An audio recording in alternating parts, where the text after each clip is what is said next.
In the deep, silent space of the Orion Arm, a lonely signal drifted across the stars. It was weak, old-fashioned, and repeating again and again. A distress call, an SOS, from a place called Haven's Reach. No one had heard from that colony in many years. Official records said it was lost. The Galactic Concord, the big group of alien races who kept peace in this part of space, ignored the signal at first. It was weak and strange. Maybe it was a mistake, or an old message stuck in the system. But the SOS kept going, like a quiet cry for help. On Earth, in the Strategic Fleet Command Center, the signal finally came through. The officers there sat up straight. They knew that place. Haven's Reach was a small human colony on a dangerous world. A death world, as they called it. Harsh storms, strange creatures, and a gravity that could crush a person if they weren't careful. It was the kind of place only the toughest humans could live. Long ago, the government thought the colony was lost forever. They had stopped sending. Supplies stopped checking in. The people there were left alone, forgotten. But now the SOS showed they were still alive, and in trouble. Commander Blake, a calm man with sharp eyes, stood and looked at the glowing screen. "This signal is real," he said. "We have to act." In the room, the voices grew louder. Some said it was a trap. Others worried about sending ships into unknown danger. But Earth had a rule. Humans never left one of their own behind. "Mobilize the fleet," Blake ordered. "We go to Haven's Reach." Far away, on Haven's Reach, the colony was in chaos. The sky was a dark swirl of purple and black clouds. Acid rain fell in sharp drops, burning through machines and armor alike.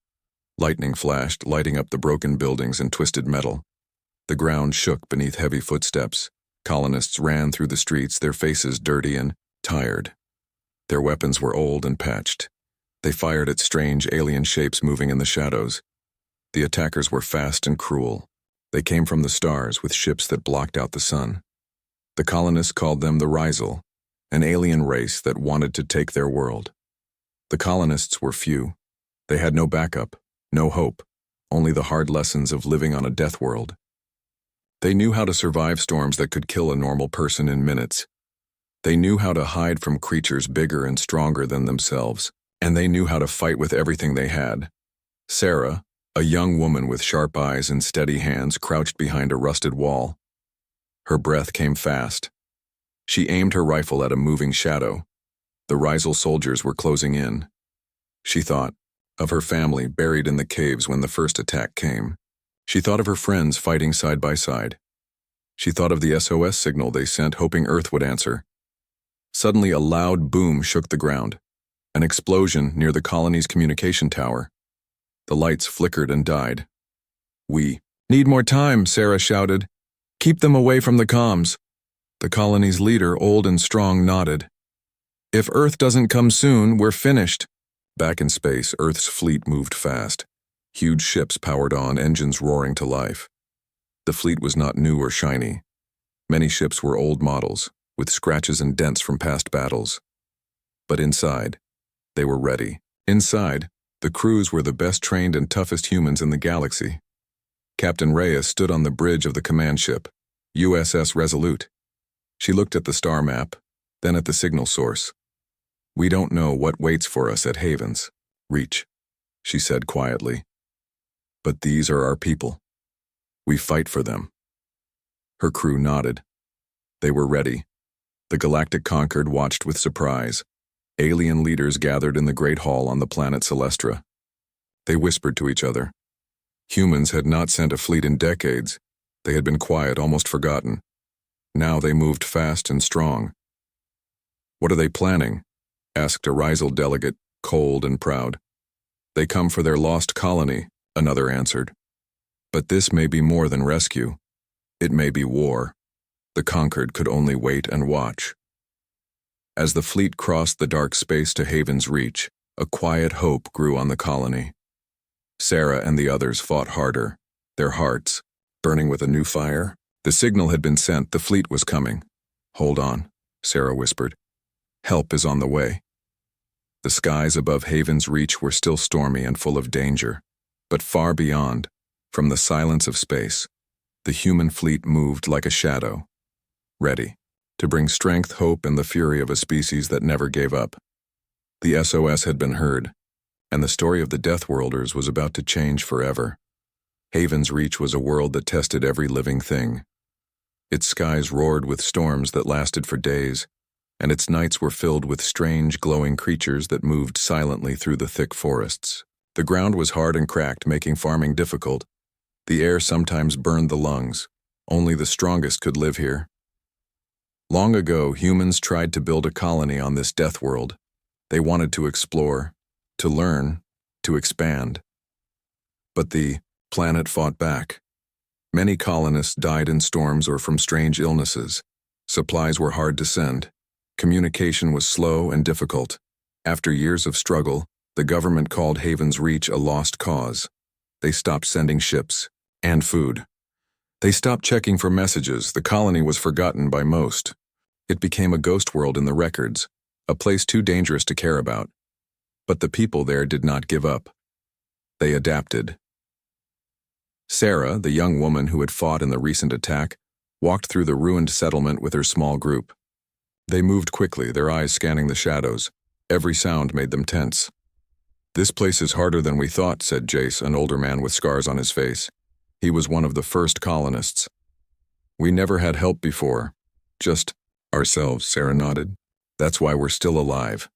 They stopped at a small shelter built inside a cave. The walls were rough but strong. Inside, a few others gathered around a flickering light. They shared stories and plans. Every face told a story of survival, loss, and hope. Colonists whispered about the attackers, the Rizal. They were strange creatures with hard shells and sharp claws. They moved like shadows but hit like storms. The Rizal wanted this world for themselves. "We fought with what?" "We had," said Lyra, a quiet woman with steady hands, old rifles, homemade traps, and hope. The colony had no big weapons, no powerful ships, but they had their knowledge of the planet. They knew the safe places to hide, how to read the weather, and when to strike. They were Deathworlders, humans, born and raised in a place where nature was their enemy, tough, fierce, unbroken. Meanwhile, in orbit above the planet, the Rizal ships circled like predators.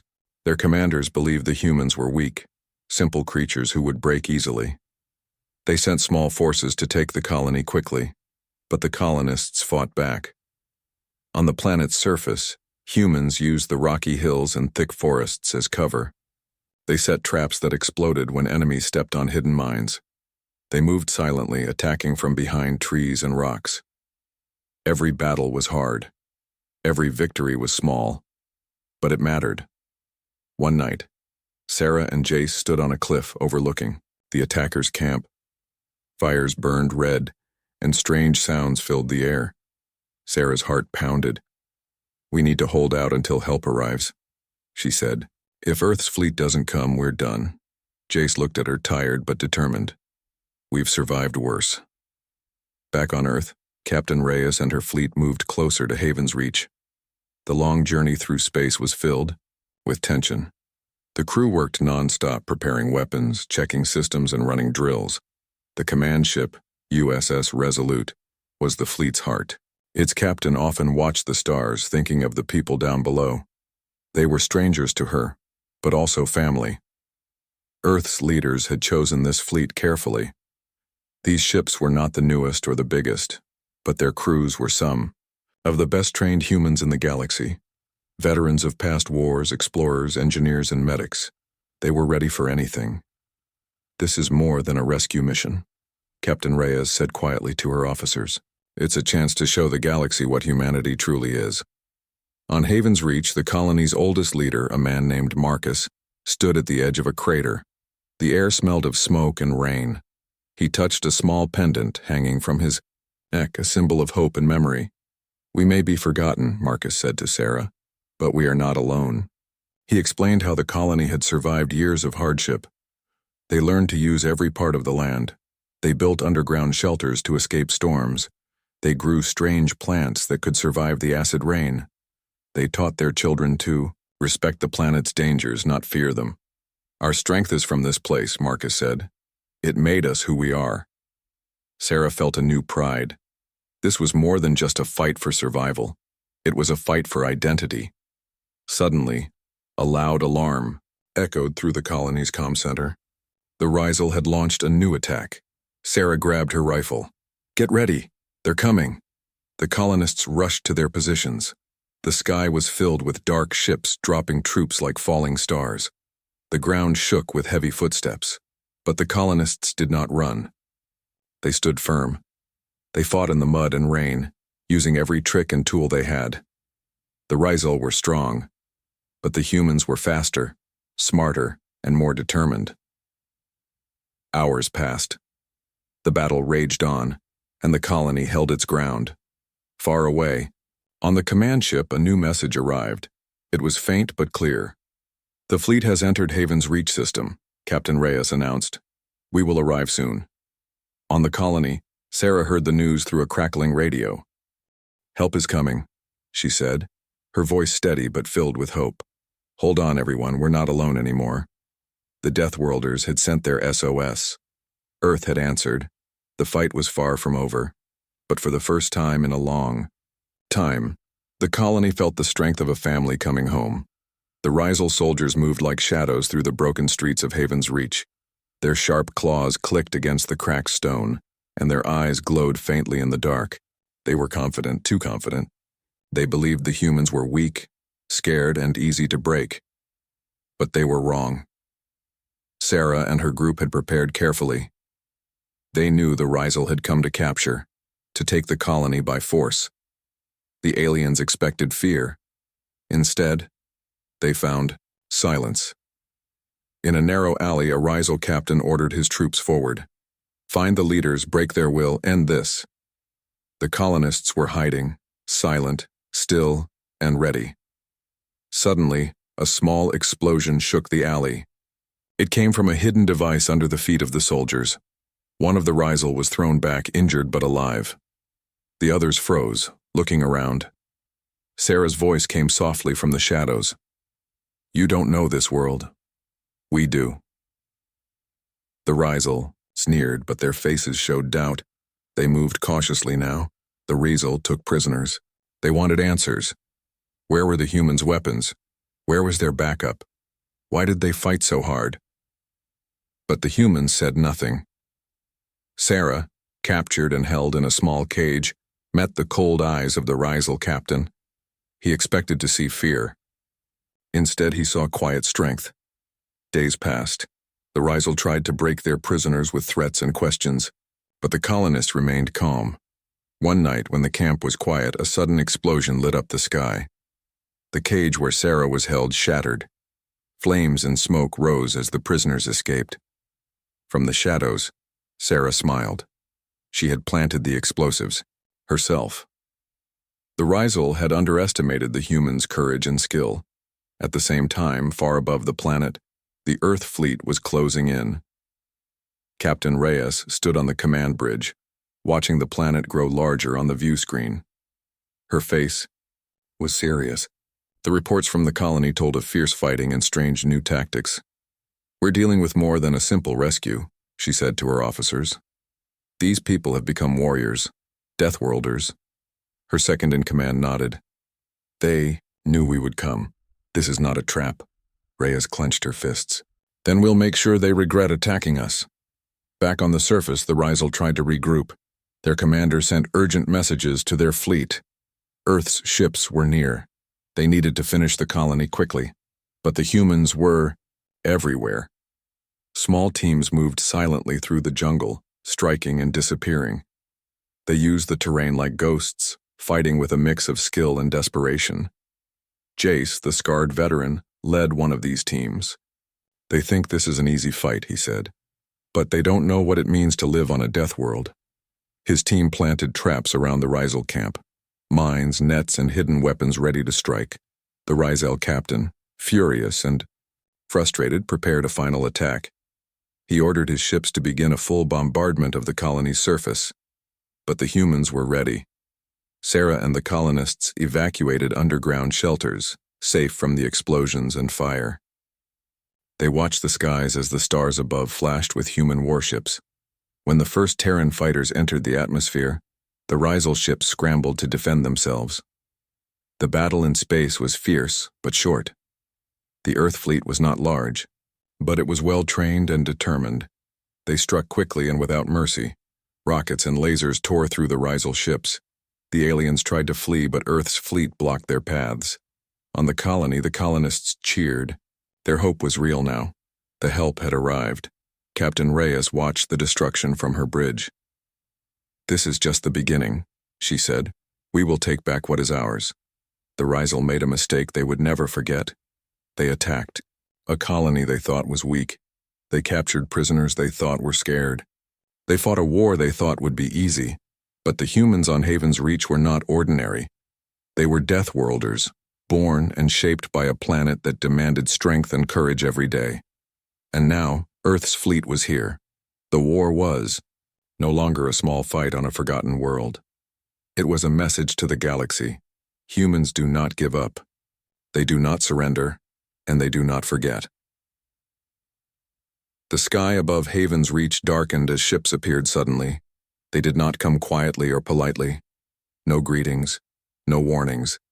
Just massive human ships dropping from faster-than-light travel, filling the space like a thundercloud ready to break. The Rizal war commander stared at the radar, stunned. "Old models," one said with a sneer. "Ugly, slow, and outdated. What can these humans do now?" They did not know the answer. They could not imagine the power they were about to face. The largest ship was the USS Resolute, a war carrier from Earth. It looked battered, covered with scratches and marks from past battles. But it carried a promise that no one could break humans without paying a high price. Captain Reyes stood on the bridge, calm but fierce. "Prepare for attack," she ordered. "We hit hard and fast, protect the colony, destroy the enemy fleet." The crew moved quickly. Fighters launched from the carrier's bays, moving like swarms of steel wasps. On the planet's surface, the colonists heard the deep rumble in the sky. It was the sound of hope. Sarah looked up, her eyes wide. "They're here. Earth's fleet." Her heart pounded. The colony had waited for this moment, dreamed of it. Now it was real. The Rizal scrambled to respond. Their ships fired lasers and missiles, but the humans were ready. The battle was not just about weapons, but tactics. The human pilots knew the sky like it was home. They dodged and weaved through fire, hitting Rizal ships in weak spots. Fighters dropped bombs on the enemy ground troops below. The Rizal fleet began to break. They tried to retreat, but human ships blocked their escape routes. Every attempt to run was met with swift response. In the command ship, Captain Reyes spoke clearly. "They believed we would come slowly. They believed we would hesitate. They were wrong. The humans were not here just to rescue a colony. They were here to punish the attackers." Back on Haven's Reach, Jace and his team moved through the jungle. They attacked small groups of Rizal soldiers trying to hide or regroup. Their weapons were old, but their strikes were quick and deadly. "We've trained for this," Jace said. "This planet made us strong. We know every rock, every tree. We fight like it's our home, because it is." Sarah joined him, firing from behind a fallen log. Together, they pushed the enemy back. In space, the Rizal realized they were losing control.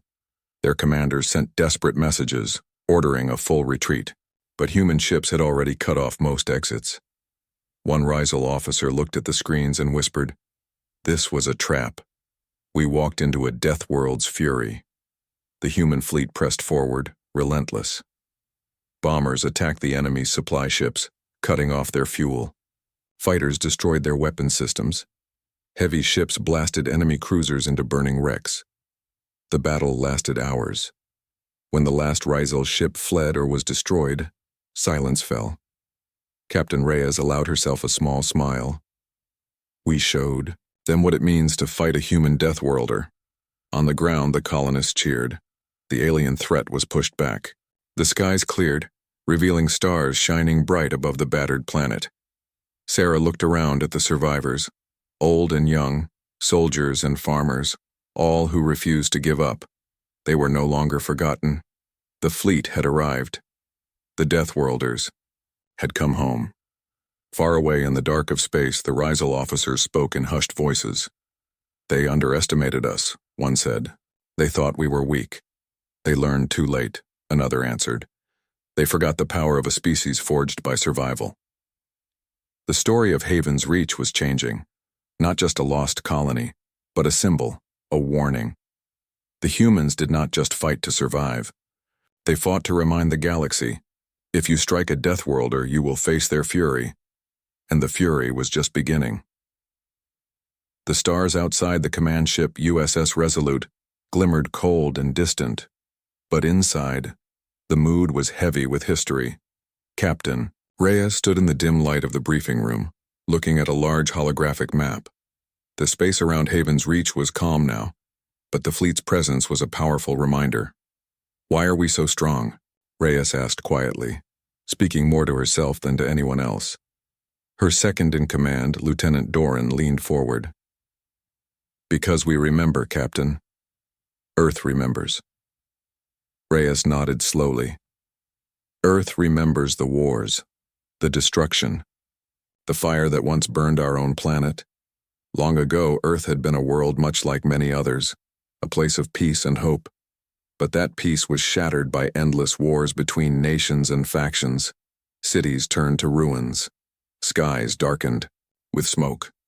People lost homes, families, and futures. Yet Earth did not die. Instead, it learned. From the ashes of its darkest days, humanity grew stronger. Scientists rebuilt technology. Soldiers trained harder. Communities came together. They became tougher, smarter, and more determined than ever.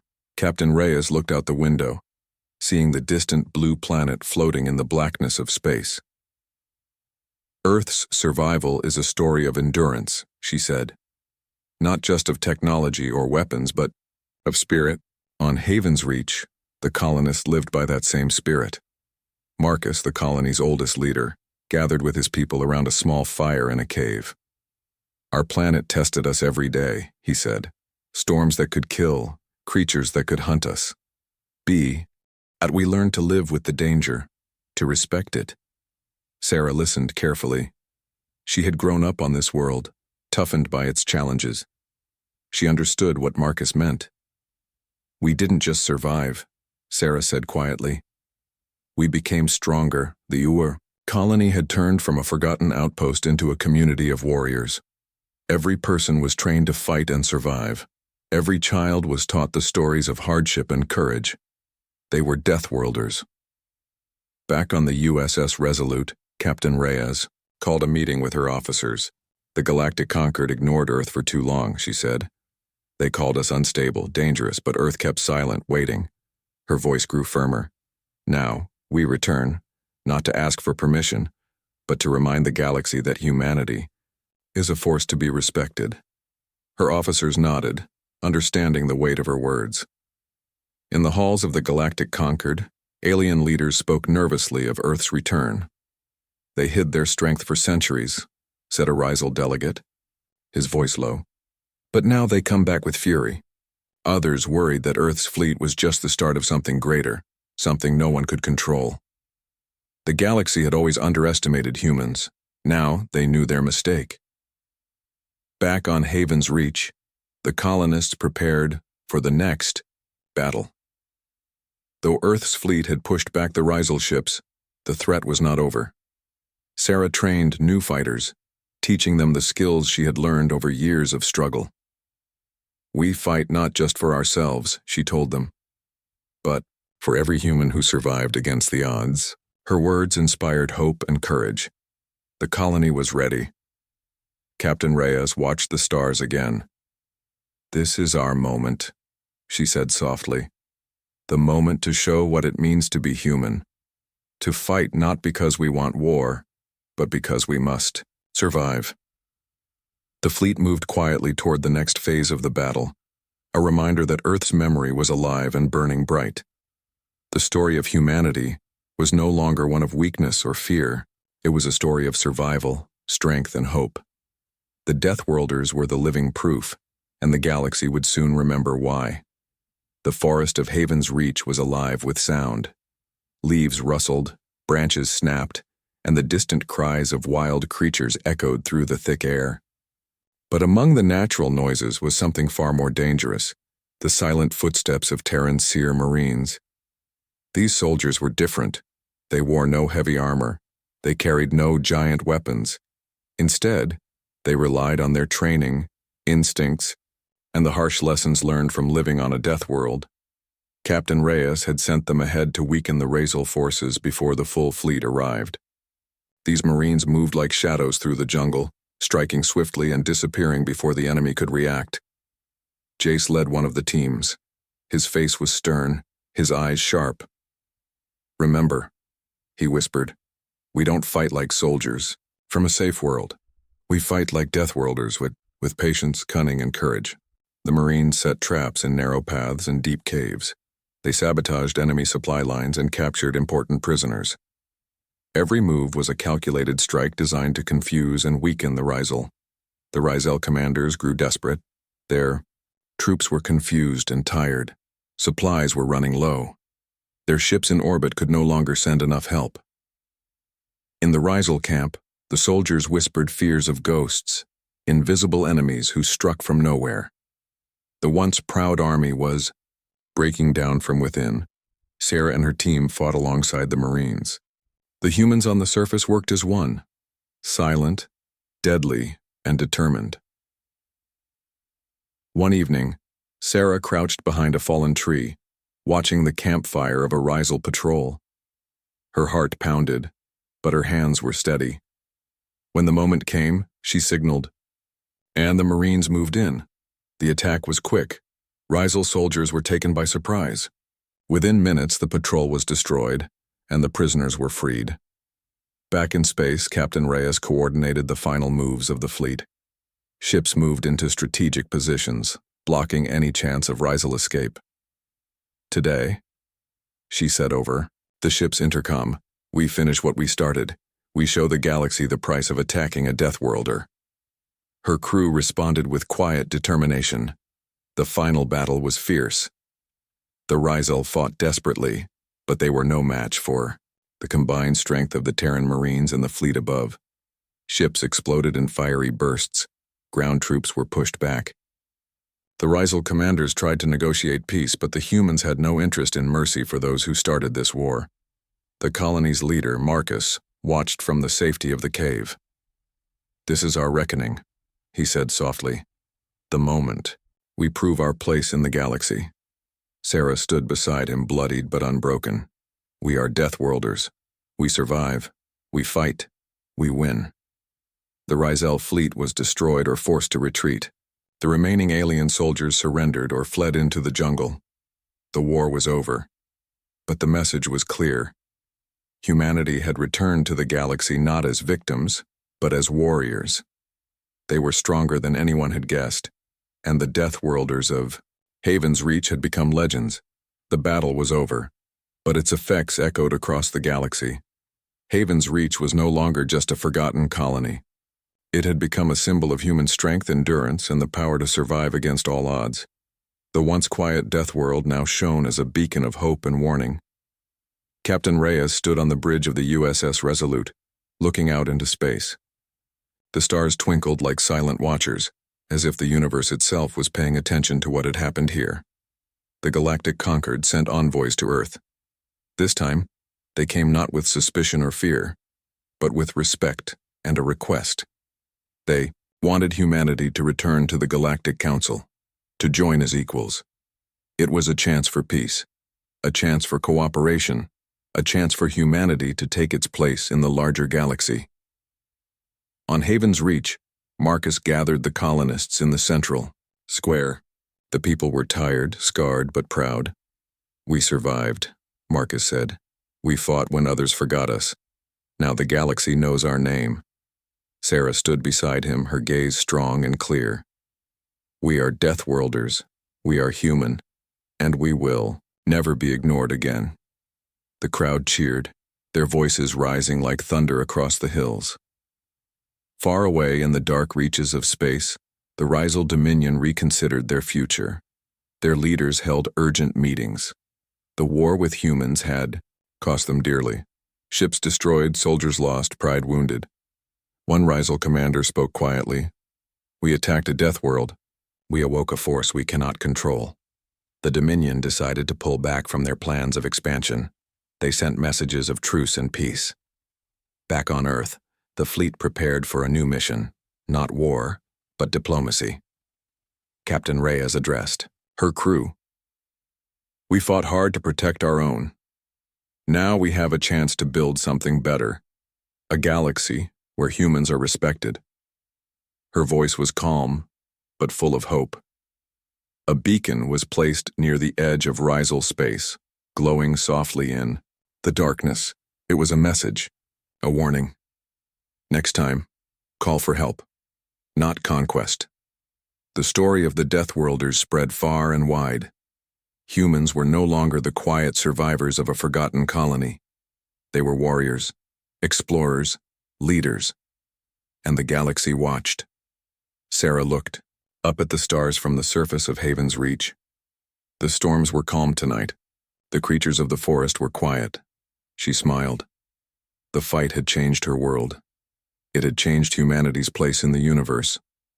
But one thing remained the same: the fire to survive, to protect, and to grow stronger. The Deathworlders had sent their message loud and clear. The galaxy would never forget.